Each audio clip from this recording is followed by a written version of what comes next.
Latitude Media, podcast at the frontier of climate technology. I'm Shayle Kann, and this is Catalyst. Okay, audience. Carbon removal, overhyped. Reasonable votes there. Carbon removal, underhyped. I feel like that was less people, but with stronger opinions, which I respect. Carbon removal, hyped just right. Okay, not a lot of moderates in this audience, which I appreciate. Coming up, we're live. Or we were live anyway.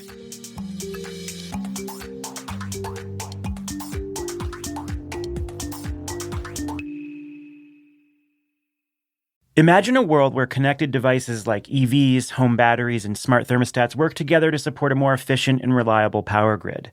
Well, you don't have to imagine it anymore. This vision is a reality today thanks to Energy Hub. With Energy Hub's Edge DERMS platform, utilities can create virtual power plants through customer-centric flexibility programs, making it easy to manage distributed energy resources and balance the grid. Unlock grid flexibility and reliability through cross-DER management with Energy Hub, the trusted Edge DERMS leader.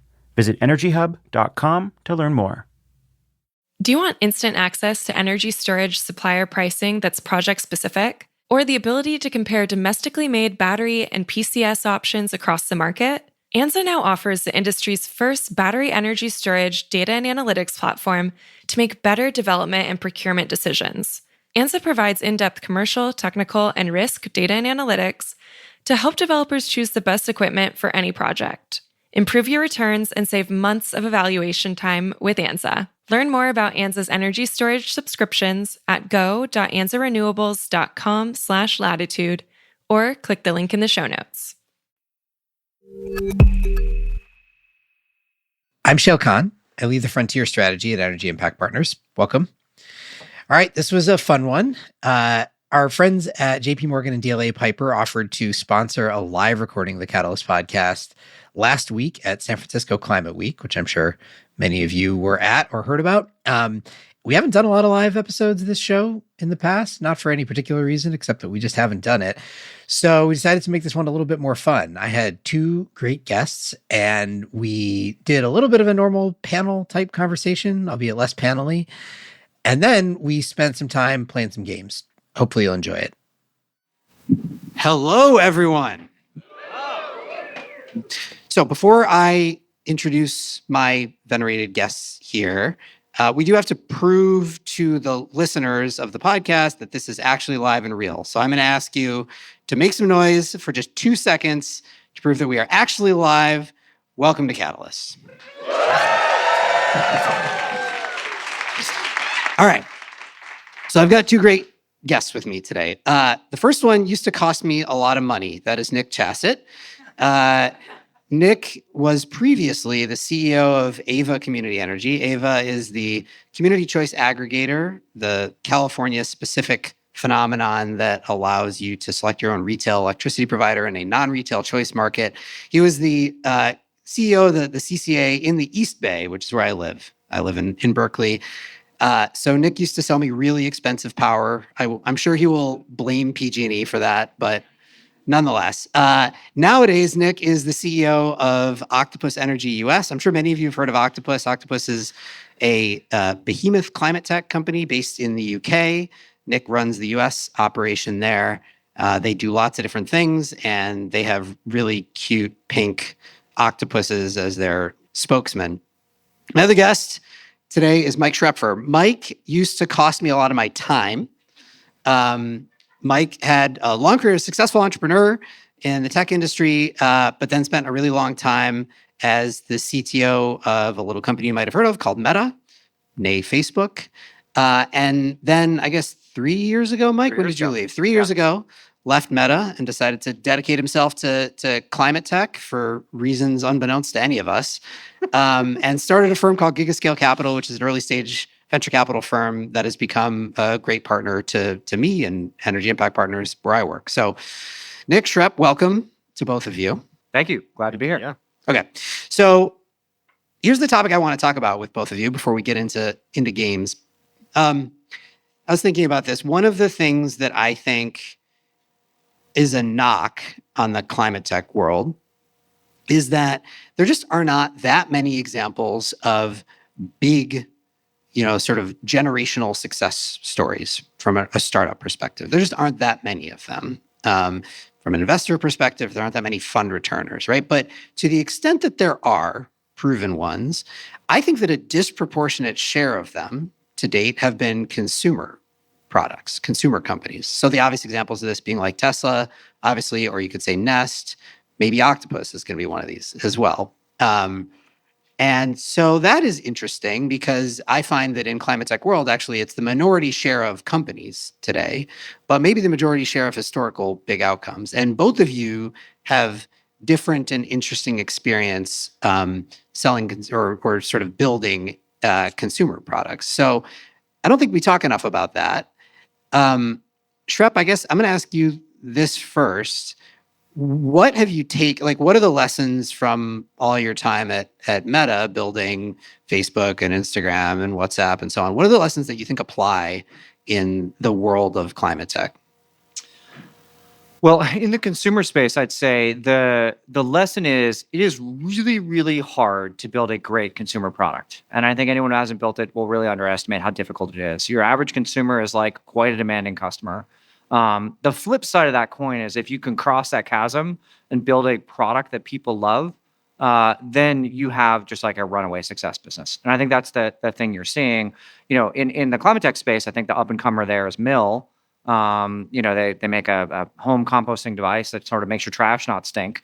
But the thing that really caught my attention is when I looked at their net promoter scores, when they share with like how much do our customers like it. And it's in the zone of like, you'll know if your friend has one because they will tell you about it 6 times. Like, have I told you about my Mill? Do you want to see my Mill? Right? That's how much people love this product. And once you get a product like that, you get consumer word of mouth, right? And you get influencers, and you get a whole bunch of other things that just self-reinforce. And then you have just a runaway success business. So the lesson there is like high bar because Super it's difficult because consumers are discerning.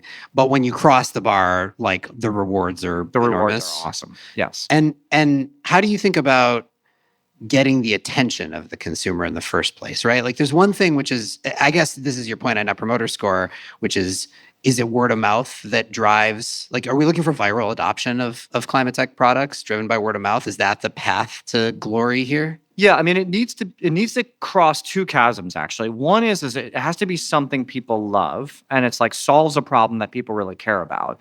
And then that problem and that class of people has to be big enough to build a great business. Because I built an awesome consumer hardware product that people loved that wasn't a big enough business. We built this thing at Meta or Facebook at the time called the Portal, and it was a video chat device, and it was amazing. It was basically center stage before you had it. You could stick it in the corner and video chat with your kids, and it would follow you around.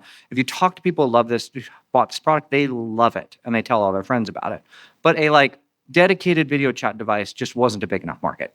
Right? Everyone's like, well, I can kind of use my iPad. It's like good enough, right? So that crossed one, but not the other. But if you can get both of them and say, like, is this a problem like literally every consumer has, and it's a top 3 problem that they really care about? And this is like when I first was looking at joining Facebook, it was just sort of like the basic process I went through my head of like, what problem is this company solving? And at the time, it was keeping in touch with my friends and family. It's like, well, who on earth cares about that? It's like, well, basically everyone, right? So this is a universal product. It's the most extreme version of that. I think that's hard to find in climate tech, but I think who here likes taking out their trash? Anyone? You have to get a hand raised on that one, right? And who likes to have their trash be stinky and smelly? Nobody, right? And so Mill sort of solves that problem, and it's pretty high up in people's taking the trash out sort of sucks, and you do it every day. So I think you've got to get into that zone if you love it and it's a big enough problem. That's a good bridge to talking about consumer products and energy, where, Nick, you have an interesting experience there, because I can make an argument, I think, of either thing. One which is people really do care about it a lot. I mean, certainly we see rising rates all over the place. All 3 of us live in the Bay Area and PG&E territory, not to keep knocking on PG&E, but the rates are crazy, right? So people care about it. It affects, it's a decent chunk of their monthly spend in their house. On the other hand, notoriously, nobody cares about it at the same time, and it's invisible to everybody. So Nick, you used to sell retail electricity, but also you were getting involved in a bunch of behind the meter solar and storage and EV charging and all that kind of stuff. How do you think about that question of getting above that threshold? Is it a big enough thing that people care enough about that you can actually get adoption? I think you actually solve a real problem, right? So some of the most successful sort of true climate tech companies have been rooftop solar companies that, obviously are sort of on the downslope perhaps now, but have had some quite high highs. And it's because they were solving that problem. My bill is too damn high. Okay, I can save 25% on my electric bill that I feel is too high by signing on an iPad. Some construction crew will come, put some panels on my roof. Cool, I don't have to think about it. I just save money, right? So I think the challenge in energy is that largely energy is invisible. You don't interact with it, right? So, the mill is a great example, great product, solves a tangible problem that I interact with on a daily basis. I, for instance, am really, when I was at Ava, less interaction now, but was really excited about some of these really interesting induction cooktop technologies, right? Because you're actually solving problems. It is better to cook with induction than gas. Once you do it, you're like, this is easier. Like, I come home, my kids are hungry. It takes me 7 minutes to boil water for pasta with my, typical, not super crazy BTU gas stove. Induction, it's 3 minutes. So that 5-minute period that I get food on the table faster is like the 5-minute period that's the difference between me having a pleasant evening with my family or like an evening where my kids are like, I'm hungry, I'm screaming, and I've like crossed that threshold of no return. And so I think in energy or electricity specifically, like there are not too many of the climate tech products are not really products that people interact with in their daily life, that solve daily life problems. So the companies that have done really well, Tesla, they made a product that was just better than internal combustion. The car is better. Now we're at a place where lots of EVs are better. Once you drive an EV, you don't go back to driving an ICE car. Mill, as people, I would be interested to see what the stats for mill are. Once you actually have a mill, where you're like, I don't want this anymore. I'm going to go back to like having compost. I open the bin and it smells. And I think that is probably one of the fundamental challenges is like the consumer sentiment of like, is this making my life better? There's a lot of products that don't really make people's lives better in a tangible way day to day. What's interesting is there's two archetypes that you've described there, and I guess success stories in both, right? One I think of as being like you are delivering a delightful consumer experience. It's better than whatever other thing is. I'm boiling my water in 3 minutes, or I get to throw my thing in what would have gone to a compost and it just eats it up and turns it into dust, which is basically what mill does. Or I get to drive a Tesla. That's the delightful consumer experience. The rooftop solar example is a different one, right? It's not a delightful consumer experience. It's basically no consumer experience. What it is an economic experience. It's a savings. And the thing that unlocked residential solar was the introduction of the lease and the PPA model, where at that time, like SolarCity and Sunrun and Sungevity and the companies that were pioneering that were able to offer you basically savings on day one. So you could just save money on your bill, you get solar on your roof and you feel good about it. But the question that I have, I think there's a trope in climate tech, which is if you're developing a consumer product, you shouldn't sell the climate benefit. Like that shouldn't be, at least not your primary sales pitch. It should be something else. And if it happens to be good for climate, great, right? Nest didn't sell that you were saving energy. Nest sold the experience of it. Do you, I guess I'll ask Schroepfer first, do you believe that to be true? Should you not put climate or environment energy at the front and center? I would actually say it even slightly stronger, which is we use this word climate tech like it's an actual good definition of a market segment. When we just talked about like, I sell products to consumers that save them money. I'll sell products to consumers that make their life better in the kitchen, trash or heating water. I, sell products to businesses that save them money. Sell products to businesses that help them grow. Like those are businesses, and they be tech, hard tech, or others. So I think that like adding the word climate on it actually confuses the equation, because at the end of the day, somebody is paying you for this, and they have to pay you for it because they really want it, because it saves them money, makes them lives easier, solves a problem for them. You can put whatever word you want in front of it, but it's a business. And so I think that is the thing that you just can't lose the thread on, is that at the end of the day, you have to deliver that value. Otherwise, people aren't going to pay for it. Well, Nick, when you were out there shilling residential solar or batteries or whatever it might be, what's the pitch? Resilience. So if you live in the East Bay and you're out in Dublin or Pleasanton and you live on a feeder line where you're getting 15 times a year the power's going out because of a shutoff, you're like, I don't like that. I just lost $200 worth of food in my fridge because I lost power for 2 days. So like, how do I solve that problem? Well, if I can put solar and storage on, great, I solve that problem. So it's resilience and it's bill savings. The number of consumers we would engage with who are really focused first and foremost on, well, I want to be green, was actually pretty low. That's a side benefit. And, they want to talk about it, but really they're talking about as long as it does those first two things, sort of the hierarchy of needs, then I'm happy for it to be green. And maybe being green is why I might do it relative to putting a diesel genset or a gas genset if the price is about the same. Yeah, I would just throw out the very simple, if you go back and do it, if the Tesla Roadster and Model S were ugly and slow, would they have been so successful? Right. It's got to be a delightful consumer experience or save you money, something. You got to have right. If we just had the Nissan Leaf and that was sort of what introduced people to EVs, I think we'd all be driving. I had one, the first one I could buy. I test drove it here in San Francisco. Yeah, fair enough. And I almost didn't make it back and forth to a Giants game. Yeah. So I definitely had range anxiety on that one. Yeah. But I'm a very special snowflake. Yeah. This segment's sponsored by Nissan. All right, let's get to a game. We're going to play a game of overhyped, underhyped, or hyped just right. So I'm going to name some, this is a Goldilocks game. I'm going to name some trends, categories, Do we get prizes, by the way? There's some prizes for this, right? There may be some prizes. Okay, great. Yeah. And you guys each have to decide whether this thing is currently, so this is obviously your subjective determination as to how hyped it is today, but relative to your determination as to the current hype, is it currently overhyped, currently underhyped, or currently hyped just right? All right. We're going to start with the topic of the year, I guess. Data center driven load growth, electricity load growth. Nick, overhyped, underhyped, hyped just right. Overhyped. Overhyped. Yeah. All right. Quick zag. Yeah. So overhyped because there's only so much connection capacity in the system.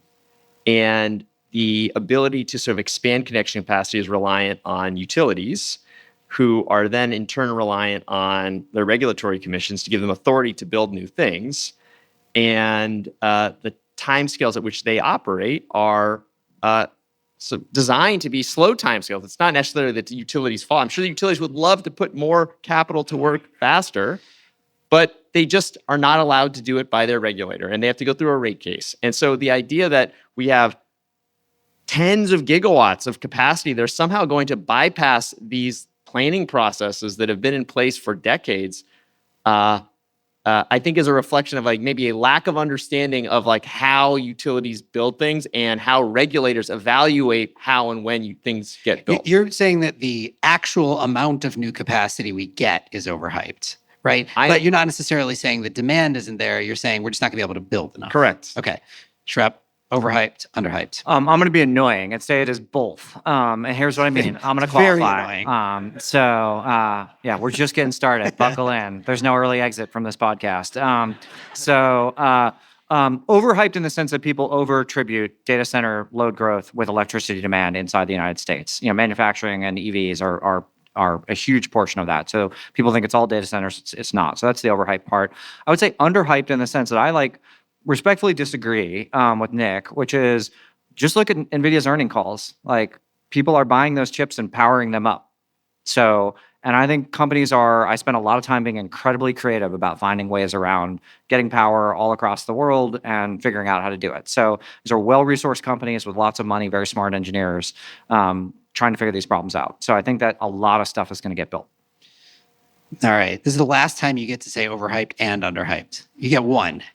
All right, this is your mulligan. That was not in the rule book. All right, I'm going to do a quick audience poll on this. You have to clap or shout with this. Who thinks that data center driven load growth in electricity is overhyped?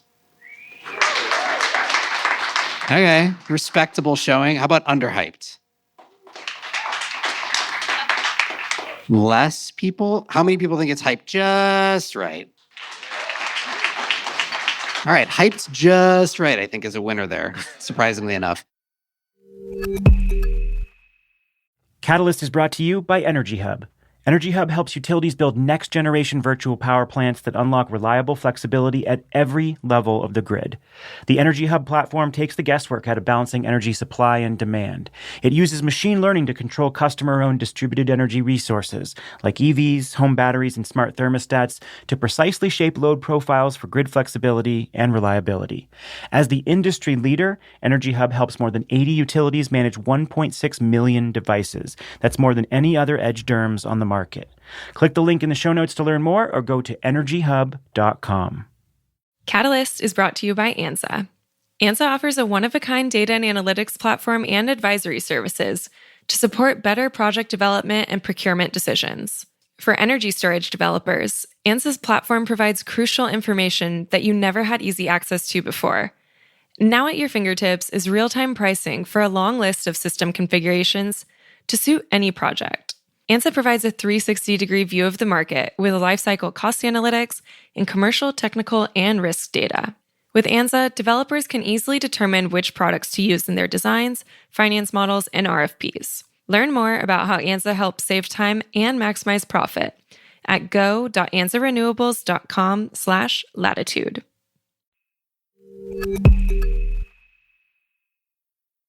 Okay, we're going to move on to another one. Overhyped, underhyped, hyped just right. Nuclear fusion. Let's go fusion. Schroepfer, you go first on this one. I'm going to say it's... You said one? Is that what you said? Just one. I'm going to go with underhyped. Underhyped. Make your case. I think the timeframes are hard to define exactly, but the idea that you can give me 40, 100 acres of land and I can make you gigawatts of power with almost no inputs and outputs and no other siting requirements, and I can do this like right next to a major highway, and all the people around me are cool with that because it's an inherently safe thing, I think is just utterly transformational. And so I think this is a very binary thing that if we can actually hit unit economics that are competitive in fusion, it'll create the largest companies we've ever seen. That was an important and big if at the end of that sentence. So Nick, overhyped, underhyped. I think if you say like there's a 10% chance that it actually works, but if it works, it is so massively transformational that the 10% is sort of worth the bet, then I would say maybe I would agree with the underhype, because I struggle a little bit with the time scale in which these companies are going to be able to build and deliver, and local communities. It may be safe, but like I don't think local communities are necessarily going to buy into the idea that it is safe. It's going to take a while to get people to sort of be comfortable. In the U.S., in other parts of the world, perhaps that's not as much of an issue. But if it does work, it's a total sort of game changer. Now, I will say I was having a conversation with a fusion founder a month or so ago, and I was sort of saying my biggest concern about fusion is this is really the catalyst for AI to really take over. Once you have fusion and AI, they don't need the humans anymore because they don't need to build solar panel factories. And he's like, fair enough. We just have to tell the AI that fusion came from us, and that's why they should be treating us well for the foreseeable future. And I was kind of like, this is a real bank shot. Yeah, I mean, I'm just there. I'm trying to think about how do we align AI, and I think fusion being from our gift to you is that. Yeah, I don't know what your answer was to the question. So underhyped. Oh, you agree? I underhyped. You're taking points off, right? Yeah. So we're clear? Okay. Good. Oh, it's noted. Okay, audience gets to vote on this one as well. Nuclear fusion overhyped. Okay, fairly strong vote for overhyped. Nuclear fusion underhyped. Just a lot of strong opinions about nuclear fusion, I think. Nuclear fusion hyped just right. No one thinks that. Wow. That actually kind of makes sense to me. No one thinks that. Okay. All right, carbon removal. Carbon removal, overhyped, underhyped, hyped just right. Nick, you're up first. I think it's overhyped. I think it's overhyped sort of to the conversation we were having about sort of the consumer pull for big investments. Unless you can really drive down costs to such a sort of meaningful point that consumers are sort of comfortable paying for it, and consumers having sort of a short-term view, carbon removal is really a long-term view. I need to remove carbon now so that in 10, 15, 20 years, catastrophic things don't happen. That's not how most people think. You need governments to be bought in. And I think we're in a space today where most governments are sort of pivoting away from making those investments. So I would say it's overhyped, at least for the time being. Shrep? I'm going to go underhyped. That was good. Concise. Oh, you want some more? Sure. I think we will be shocked at how fast, low cost, particularly nature-based carbon removal systems. And when I say nature-based, I don't mean planting trees. I mean enhanced rock weathering. I mean ocean alkalinity enhancement. I mean biochar. These are systems that we can do actual real good MRV. So we know that we're actually sequestering carbon in a multi-100-year time frame, and we'll be able to do it, sub $100. And I think once you do that, you just the market explodes. I don't think consumers give a crap, but I think governments in the long run actually do, and we have plenty of places. And it's 100% an economics problem. You can't pay $300, $400, $500 a ton. People can't afford that. Under $100 a ton, you start to get to the place where you can start affording it. And so I think our ability to scale these things out is going to be way faster than people realize. I will say one thing that for me gives me some pause about carbon removal at the highest level as a broad category is geoengineering, which look, if things get bad enough that we're in a situation where we should be doing gigatons a year, tens of gigatons a year, I don't know, of carbon removal, we could probably do the equivalent cooling effect of geoengineering for 1/1000th the cost, probably. Now it has its own challenges, of course, but you sort About of $10 billion a year to lock in current temperatures. Right. But I mean, relative to $100 a ton, 10 gigatons, we're talking, what's that, $100 billion a year? So, Yeah. It's an order of magnitude at least different. So yeah, it's an interesting question of it speaks to, do you believe the world's governments will get their act together fast enough to do carbon removal instead of waiting too long and needing to do geoengineering, which is cheaper? Okay, audience. Carbon removal, overhyped.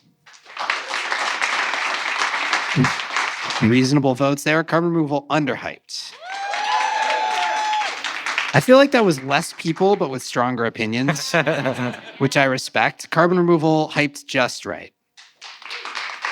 Okay, not a lot of moderates in this audience, which I appreciate. Okay, we're gonna do one more. No, we'll do two more. All right, virtual power plants. Virtual power plants. Now, this is an interesting one because I would say the hype cycle on virtual power plants has gone through a full hype cycle, certainly as of, a decade ago, and then came back, and now it's kind of back. So you have to calibrate the current level of hype around virtual power plants here before you give your answer. They're both deep in thought. All right, Nick, virtual power plants. Underhyped, but I wouldn't call it a virtual power plant. I would say flexibility as a category. I don't even know what a virtual power plant is. I talked to 10 people to give you 10 sort of slightly different answers. I think load flexibility, though, is massively underhyped because a lot of the flexibility is free. Managing when you charge an EV is essentially free. You just go to, we at Octopus, 50% of our customers that have EVs have signed up to allow us to manage when we charge their EV in the last 18 months. That's 250, 300,000 EVs because it doesn't cost them anything. They just say, I plug my car in and by 6 o'clock in the morning, it's 80, 90, 100% charged. I don't really care what happens between 9 p.m. and 6 a.m. And as long as the user experience to enroll my car is easy and I get some benefit or I get some cheaper charging, I'll just give it to you. That's fine. I actually think the hardest flexibility, at least in the US, is a thermostat because you're actually asking someone to be less comfortable. But EVs, batteries, water heaters, pool, there's so many loads. That's just residential. In commercial, it's the same dynamic. So I think the challenge is the consumer side, is that we actually have built up a ton of systems within our utilities to make it really hard for consumers to actually make the decision to allow their flexibility to be accessible and to have some level of monetization. When you make it easy for the consumer, it's going to scale. So that's my argument for being underhyped because we have some work to do to make it easy. Underhyped. Mike? Nick is probably going to really disagree with me on this one. I'm going to say consumer sort of demand response is overhyped. It's just so damn hard to get consumers to sign up for these things. And it's such a fragmented market that getting to reasonable scales is hard. And I think enterprise and commercial demand response is sort of underhyped. There's just so much, there's big money there to be saved. When I'm operating many 100 megawatt plant, I can save a lot of money. And so it really starts to be relevant. There's also, I mean, there's so much more at those scales, whether it's aggregated from residential or commercial. It's easier to get there with commercial, industrial, data center, et cetera. But like, there's so much more need for it now because the grid is so constrained. But it gets down to this thing of like, the market mechanisms have to be there, the economics have to be there, and it relies upon your belief about this, the evolution of the electricity market and the regulatory compact. And that's always where things tend to get more complicated. I'll just say though, in Texas, 1 gigawatt of peak load is attributable to pool pumps. These are pool pumps that don't have to run during peak periods. It doesn't affect the consumer experience of like the heating and cooling of their pool. But it's really hard, to your point, it's really hard to get them engaged. I think the unlock for residential flexibility is the consumer experience. At Octopus, we've figured out how to make it really easy. And as a result, we have built massive, low-cost flexibility portfolios. The challenge is, a lot of utilities don't have the consumer systems in place to do it.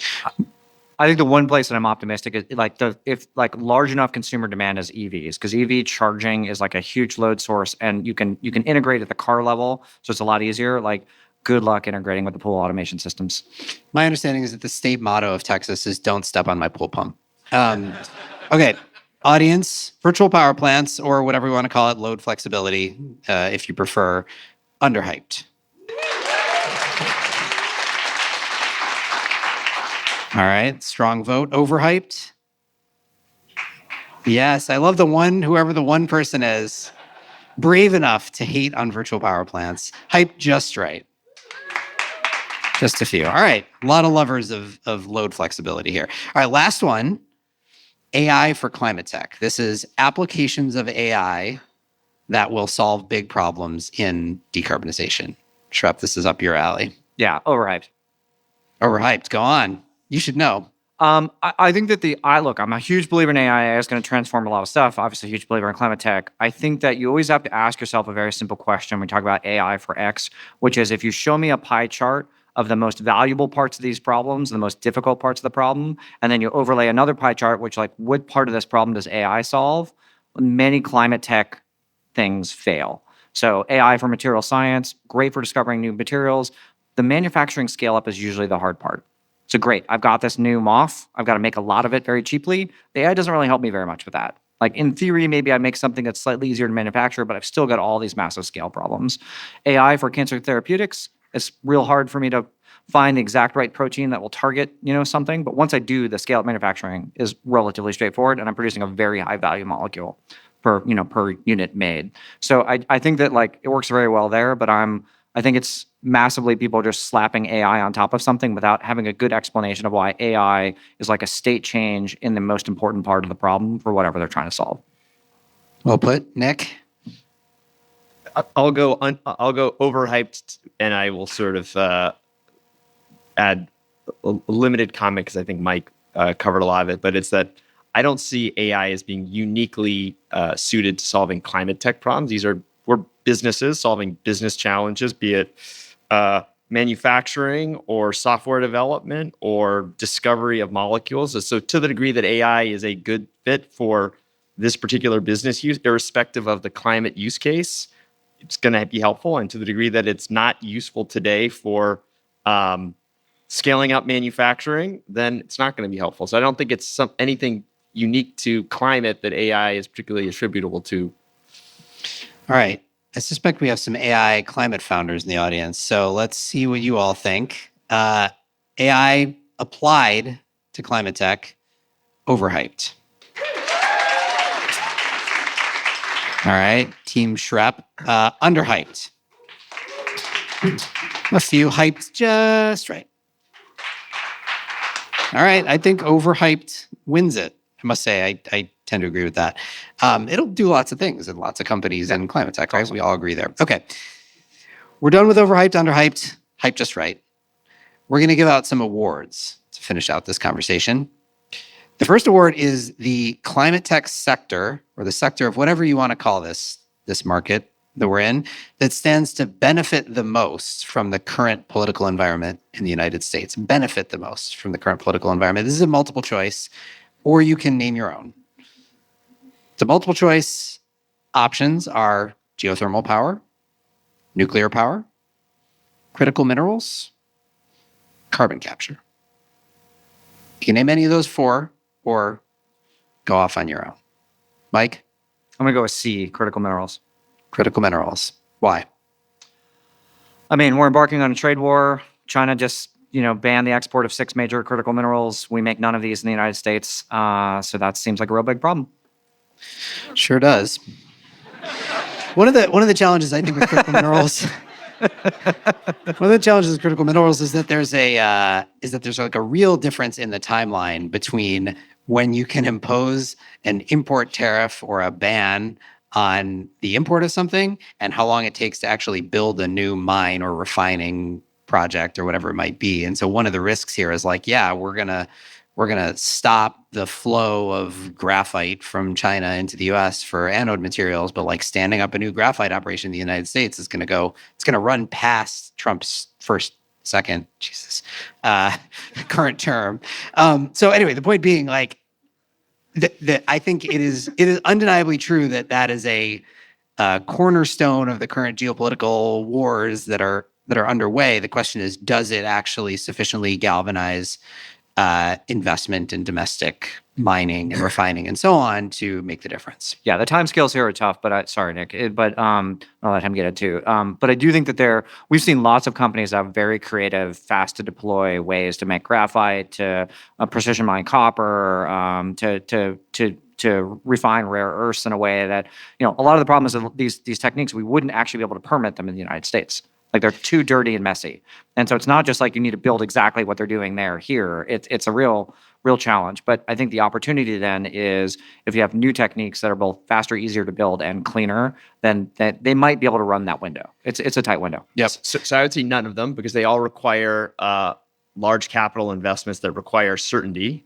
And we are in a period of massive uncertainty across the board. So I would actually say I'm fairly bearish on all of those in the near term because I think we are going to continue to see sort of a shift one way and then another way. Tariffs. Oh, actually fewer tariffs. Oh, actually tariffs. Interest rates, they're going to come down. Oh, they're not. Yes, they are. Yes. Oh, no, they're not. So forth and so forth. So I'm actually much more bullish on this is sort of gets to flexibility. We got to squeeze more out of what we have because we're not going to be able to attract or make big investments or get things permitted because actually we've fired all the people who work in the agency that actually do the entitlements for the land. It's not that we don't want to permit the thing at Department of Interior. There are no people that actually go through the exercise of approving the permit. So I would say flexibility or resource efficiency, squeezing more out of what we already have in the near term. I think in the long term, I think I generally agree with you because of the geopolitics, though.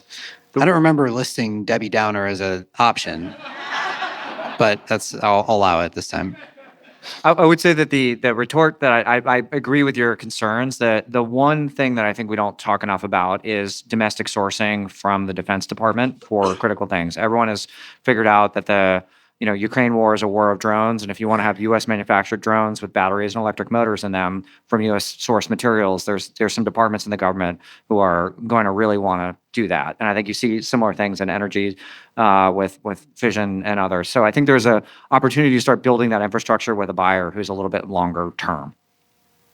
I hope you're right. Says Debbie Downer. Okay, so next award that we're going to give out. Spicier than I expected. Did you know we were going to be oppositional on all of these things? I planned for it. Next award, most important, least appreciated category of climate tech. What deserves more love than it gets? I'll list a few, but again, you can name your own or just shit on all of it, like Nick probably will. All right, most important, least appreciated category of climate tech, energy efficiency. I guess that's what kind of you were saying on the last one, resource efficiency, public transit. Natural gas? ? Forestry and land use, or name your own. Schroepfer, you go. Wave power. Wave power, most important, least appreciated. Certainly least appreciated. Go on. Wave power. There's a tremendous, wave power is basically concentrated wind energy. And there's a tremendous amount of it out there, and we're harnessing very little of it. So it is probably the largest single untapped energy source on the planet. Okay. There's a zag. Nick, you're also going to say wave power, I assume? I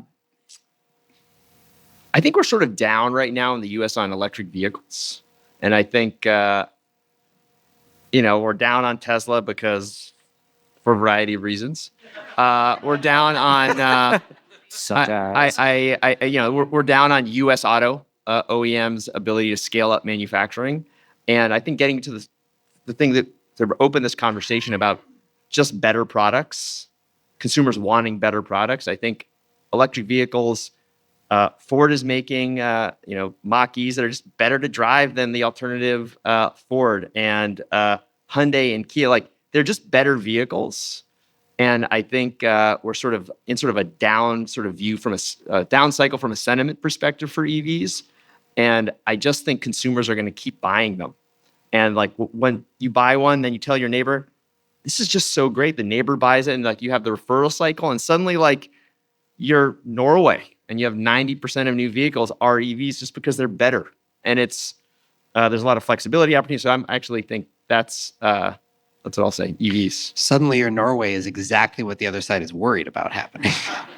All right. So none of my answers resonated with any of you. That's fine. That's fine. I didn't spend much time putting They were together. awesome. Thank you. Thank you so much. I appreciate that. Okay.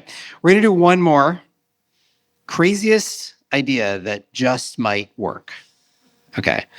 Here's my list, but of course, come up with your own. Wave power. There's one. Okay. Craziest idea that just might work. Space-based solar power. A lot of these are space-related, I found, as I was thinking about it. I don't know why that is. Space-based solar power, data centers. And by the way, I will say every one of these has at least one and generally multiple startups doing this. So these are real attempts. Space-based solar power, data centers in space, deep geothermal anywhere, let's call it. Drill deep enough, you get geothermal power literally anywhere. Deep sea mining of critical minerals, asteroid mining, or name your own. I'm going to name my own. G.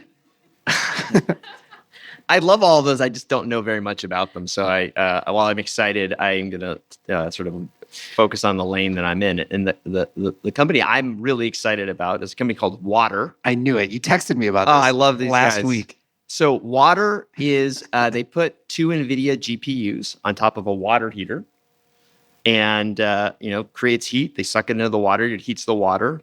And it creates a 10x ratio of compute revenue to electricity costs. So they can actually give water heaters away for free.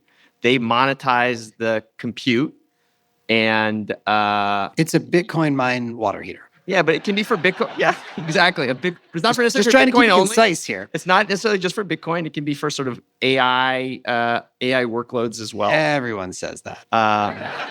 And as a retailer, the idea that I could go to a consumer and say, I'm going to give you fixed price electricity, irrespective of consumption, for say $50 a month, as long as you install this water heater, and then we split the compute revenue. I'm kind of like, this is a real differentiator compared to, hey, I'm going to give you $5 to let me manage your thermostat, or I'm going to install a battery. I'm going to lose a bunch of money on that battery that's being installed. And hopefully I'll figure out how to manufacture batteries and get my costs down. I'll go with the water heater with the Bitcoin mine in there. I feel like there's some risk if they give you they give you 2 NVIDIA GPUs, like you're just going to take those and resell them. But that's maybe part of the Yeah. strategy there. All right. Yeah, there you go. It's good selection. It's a real company. You texted me their It's a real website. It's company. interesting. All right. Mike, craziest idea that just might work. I mean, if I say offshore open ocean data centers, is that reusing my answer for the last question? Do you want me to do something 'cause it's different? the Great. wave power Okay. company. Okay. Great. So, well, that's sort of my answer, but then I'll go with super deep geothermal. Super deep geothermal. Yeah. Okay. This was a lot of fun. Please, everyone, join me in thanking my guests, Mike and Nick, for doing that. Nick Chaset is the CEO of Octopus Energy US. Mike Schroepfer is the founder and a partner at Gigascale Capital. This show is a production of Latitude Media. You can head over to latitudemedia.com for links to today's topics. Latitude is supported by Prelude Ventures. Prelude backs visionaries accelerating climate innovation that will reshape the global economy for the betterment of people and planet. Learn more at preludeventures.com. This episode was produced by Daniel Woldorff. Mixing and theme song by Sean Marquand. Steve and Lacey is our executive editor. I'm Shayle Kann, and this is Catalyst.